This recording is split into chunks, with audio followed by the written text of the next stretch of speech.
Mä justiinsa äsken kuvasin vidin. Ja mä päätin nyt tehdä pikkusen erilaisen aiheen. Ja aihe on mistä tietää. Nyt noin mun puheenvirheet on niin ärsyttäviä, mutta mistä tietää, että tyttö on ihastunut poikaan. Mulla on tällä hetkellä sellainen kohta, että kun meidän luokkalainen on ihastunut minuun ja sitten tälleen.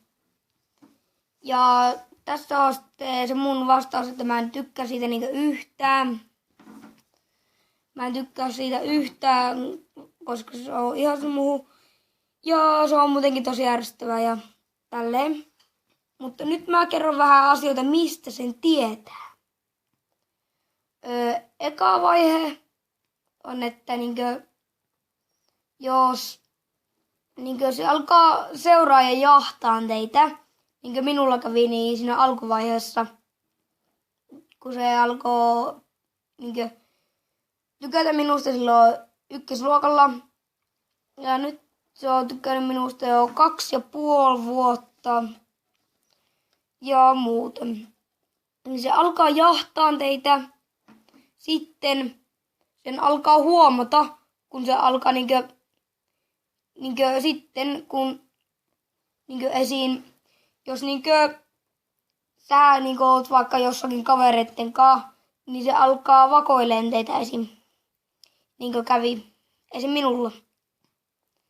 Ja se ei muutenkaan ole tosiaankaan mukavaa, koska se oikeasti, se ei ole lähellekään oikeastaan miltä tää kuulostaa, mutta on se tavallaan, mutta se ei ole mukavaa kuitenkaan, kun se jahtaa teitä koko ajan ja oikeasti sitten, kun se alkaa tosissaan tykkään teistä. Tiedättekö mitä sitten käy?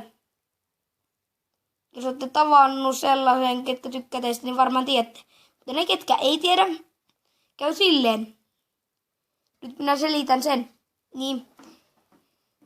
Se alkaa haluaa olla koko ajan teidän kanssa, eikä kenenkään muun pojan kanssa.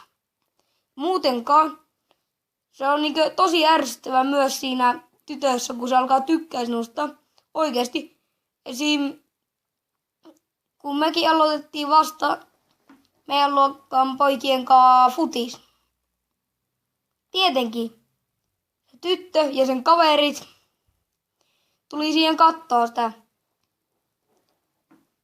Ne 2 muuta tyttöä ei kannustanut ketään, mutta se, joka tietenkin tykkäsi minusta, oikeasti se huusi koko ajan minun nimeä. Ja ei tosiaankaan ole mukavaa muutenkaan, koska ei saa pelirauhaa. Ja siinä alkaa mennä hermot, kun se huutaa. Meillä on noin puolen tunnin väläkät, niin huutaa koko ajan. Oikeastaan noin puolen tunnin 10 minuutin. Mutta se huutaa ihan koko ajan sun nimeä silleen. Ja se oikeasti alkaa käydä hermoille. Mutta eiköhän tässä on nyt kerrottu tarpeeksi tästä. Se olisi tälläkin kertaa. Moi moi moi.